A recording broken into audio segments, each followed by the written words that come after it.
शिकुंज बिहारी शे हरदास। राधे राधे दोस्तों, कैसे हैं आप सभी लोग। आई होप सब अच्छे ही होंगे। देखिए, अभी तक आपने कृषु के चैनल को सब्सक्राइब नहीं किया है तो प्लीज़ लाला के चैनल को सब्सक्राइब कर लीजिए, बेल आइकन भी प्रेस कर लीजिए, जिससे लाला के जो भी न्यू वीडियोस होंगे उसकी नोटिफिकेशन आपको इजीली मिल सके। तो थंबनेल में आपने देख ही लिया होगा, आज हम किशोरी जी हमारी राधा रानी की जो व्रत है, राधा रानी जी का जो व्रत है, अष्टमी का व्रत, राधा रानी अष्टमी व्रत की महिमा हम जानेंगे और ये जानेंगे कि इसका व्रत किसने किया था और किसका उद्धार हुआ है। और राधा अष्टमी के व्रत की महिमा आज के वीडियो में हम जानेंगे। तो पूरा ओवरऑल हमारा जो वीडियो होने वाला है वो राधा हमारी लाली का जो व्रत है उसकी महिमा के ऊपर है। तो चलिए हम वीडियो शुरू कर लेते हैं और जान लेते हैं कि अगर आप राधा अष्टमी का व्रत करते हैं तो आपको जो है कौन कौन से पुण्य फल का लाभ होता है। तो सबसे पहले तो मैं आपको ये बताना चाहूँगी कि किसने किससे राधा रानी के व्रत की महिमा पूछी है। तो देखिए, 2 जगह पूछी गई है। एक तो सोनक जी ने सोनक आदि जो ऋषि थे उन्होंने सूत जी से महिमा पूछी है और उन्होंने कहा है, उन्होंने सवाल किया था सूत जी से कि गोलोक धाम जाने का कोई मार्ग हो तो हमें बताइए, गोलोक धाम की प्राप्ति कैसे होती है। वहीं दूसरी जगह नारद जी ने भी जो है ब्रह्मा जी से पूछा है कि संसार का जो संसार सागर और भव सागर से तरने का कोई उपाय हो तो बताइए, और गोलोक की प्राप्ति का कोई उपाय हो तो नारद जी ने अपने पिता श्री ब्रह्मा जी से पूछा है कि अ, इस भव सागर से पार होने का कोई उपाय हो तो बताइएगा, और गोलोक धाम की प्राप्ति हमें कैसे होती। तो 2 जगह ये क्वेश्चन किया गया है। तो दोनों का जो रिप्लाई है वो हमारी किशोरी जी के जन्मोत्सव से रिलेटेड है और हमारी किशोरी जी के व्रत से रिलेटेड आंसर दिया है। तो सूत जी ने भी जो कहा है और ब्रह्मा जी ने भी जो कहा है वो पद्म पुराण में वर्णित है। और पद्म पुराण के अनुसार हमारी किशोरी जी के व्रत की महिमा है, वही महिमा मैं आपको सुनाती हूँ। तो अगर आप राधा अष्टमी का व्रत करते हैं तो पहले तो देखिए, नारद जी ने जो है ब्रह्मा जी से कहा था कि आप जो है इन डिटेलिंग में बताइएगा। तो ब्रह्मा जी ने कहा कि देखिए, इन डिटेलिंग हम नहीं बता सकते, इसको हम बहुत ही छोटा करके संक्षेप में बताएंगे। तो नारद जी ने कारण पूछा कि आप राधा अष्टमी का और गोलोक धाम जाने का जो उपाय है वो आप डिटेलिंग में क्यों नहीं बताना चाहते। तो ब्रह्मा जी ने कहा कि मेरा इतना सामर्थ्य नहीं है कि मैं किशोरी जी के बारे में जो है इन डिटेलिंग में बताऊं। इसीलिए उन्होंने कहा कि मोटे मोटे तौर पे जो है राधा अष्टमी के व्रत की महिमा वो बताएंगे। तो यहाँ पे नारद जी ने फिर जो है इन शॉर्ट में सुना है हमारी किशोरी जी की महिमा को। अगर आप राधा अष्टमी का व्रत करते हैं तो आपने जो 1000 एकादशी रखी हैं, जो 1000 एकादशी को आप 100 गुना कर दीजिए।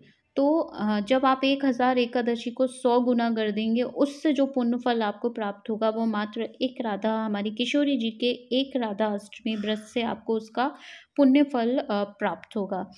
इसके बाद अगर आप दूसरा पुण्य फल है कि अगर आपको ब्रह्म हत्या जैसा भी कोई पाप लगा है, आप से जाने अनजाने में अगर ब्रह्म हत्या हुई है, उससे आपको जो पाप लगेगा, और अगर आप राधा अष्टमी का व्रत करते हैं तो उससे जो पाप लगेगा उससे आप मुक्त हो जाएंगे। इसके बाद है कि अगर आप 1000 कन्या को गोद लेते हैं, 1000 कन्या का कन्यादान करते हैं आप, उससे जो आपको पुण्य फल मिलेगा वो मात्र एक राधा अष्टमी के व्रत करने से आपको जो है उसका पुण्य फल मिलेगा। इसके बाद आप जितनी भी हमारी पवित्र नदियां हैं, गंगा, सरस्वती और जितनी भी यमुना और जितनी भी हमारी पवित्र नदियां हैं, उनमें स्नान करने से जो आपको पुण्य फल मिलता है वो मात्र एक राधा अष्टमी के व्रत को करने से आपको उसका पुण्य फल लाभ मिलता है। इसके बाद और भी महिमा है, और भी महिमा हम जानेंगे। सुमेरु पर्वत जो कि सोने का पर्वत है, उस पर्वत के समान दान करने से जो आपको, अगर कोई सुमेरु पर्वत को भी दान करे और उससे उस सुमेरु पर्वत को दान करने से जो पुण्य फल मिलता है, वो अगर आप एक राधा अष्टमी का व्रत करते हैं श्रद्धापूर्वक, तो वो सुमेरु पर्वत के दान के समान आपको एक राधा अष्टमी के व्रत का पुण्य फल लाभ मिलेगा।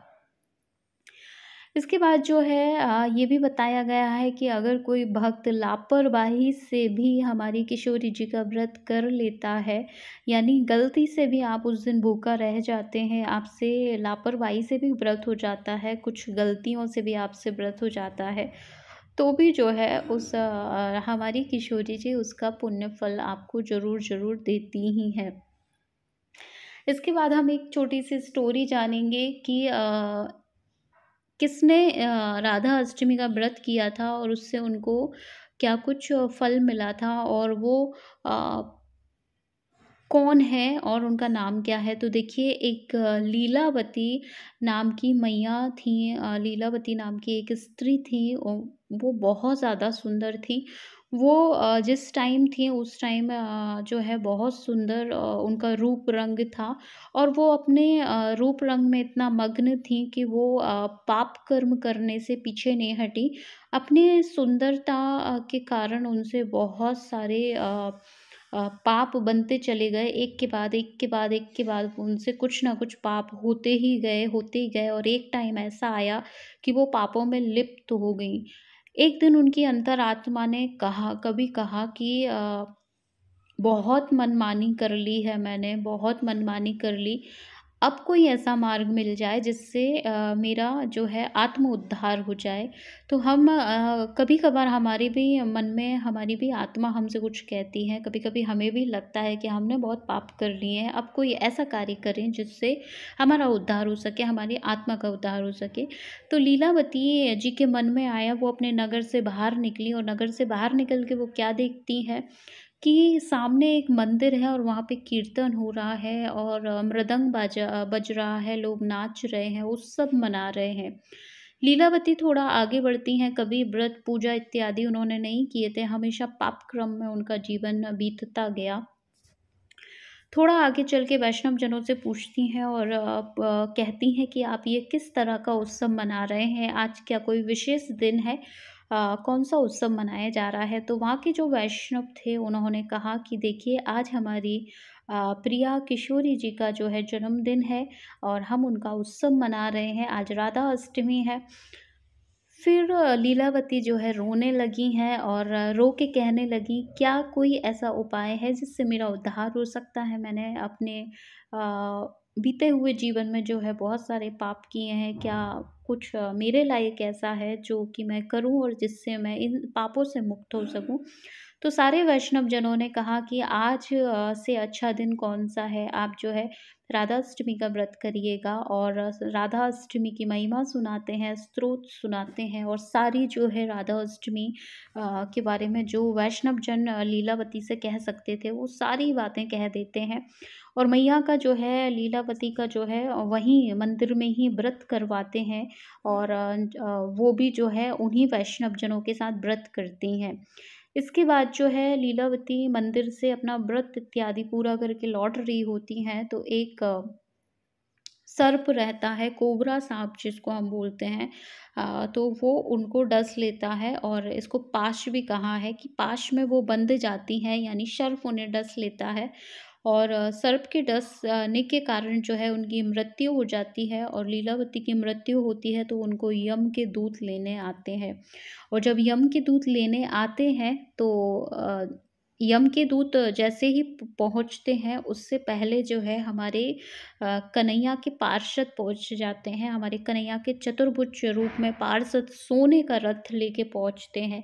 तो यम के दूत जो है वार्तालाप होती है, तो यम के दूत बोलते हैं कि ये तो बहुत पापाचारी स्त्री है, और इसको आप क्यों लेने आए हैं? तब जब वहाँ पर भी जो है भगवान के पार्षद बताते हैं कि इन्होंने जो है हमारी किशोरी जी का जो है व्रत किया है, इसलिए इनको गोलोक धाम जाना है। और स्वर्ण का जो है रथ लेके आते हैं हमारे कन्हैया के पार्षद, और लीलावती जी को जो है गोलोक धाम की और कन्हैया की जो है गोलोक धाम में सेवा प्राप्ति होती है। तो दोस्तों, ये तो थी लीलावती की स्टोरी। उन्होंने राधा जन्माष्टमी का व्रत किया और उनको जो है गोलोक धाम प्राप्त हुआ। ऐसे भी जो भी भक्त श्रद्धापूर्वक या लापरवाही से भी इस व्रत को करते हैं, तो उनको जो है प्रभु का धाम, कृष्ण का दुलार, कृष्ण का प्यार और हमारा गोलोक धाम प्राप्त होता है। और भी कुछ चीज़ें हैं एडिशनल, मैं बता देती हूँ। जैसे आपको चोरी का जो पाप लगता है, तो वो भी राधा अष्टमी का व्रत करने से हट जाता है। आपने किसी के साथ विश्वासघात किया है, स्त्री हत्या से जो पाप लगता है, उससे भी जो पाप लगता है, उसका भी जो पाप हट जाता है अगर आप राधा अष्टमी का व्रत करते हैं। और जो लोग इसका व्रत नहीं करते हैं, उनके लिए भी कुछ कहा गया है। तो उनके लिए यही कहा है कि अगर आप राधा अष्टमी का व्रत नहीं करते हैं, तो आपका कृष्ण जन्माष्टमी का जो आपने व्रत किया है वो अधूरा रह जाता है। और एक जगह ये कहा है कि अगर आप राधा अष्टमी का व्रत नहीं करते हैं, तो आपको नर्क जाना होता है। अब ये कहाँ लिखा है ये तो मुझे नहीं पता, लेकिन ऐसा मैंने सुना है। लेकिन कृष्ण जन्माष्टमी का व्रत अधूरा माना जाता है अगर आप किशोरी जी का जो है व्रत नहीं करते हैं। तो इस बार जो है आप हमारी किशोरी जी का व्रत करिएगा, और सभी वैष्णवों को जो है किशोरी जी का व्रत अवश्य करना चाहिए, क्योंकि अभी अभी हमने इसके व्रत की महिमा जानी है। अपकमिंग वीडियोस जो रहेंगे वो लाली के ही भोग के ऊपर रहेंगे, और लाली का पूजन किसने सबसे पहले किया इस पर रहेंगे, और लाली का जन्मोत्सव हम कब मना रहे हैं, ये सारे वीडियोस जो है आप चैनल पे आपको मिलते रहेंगे। तो प्लीज़ लाला के चैनल से जुड़े रहिएगा।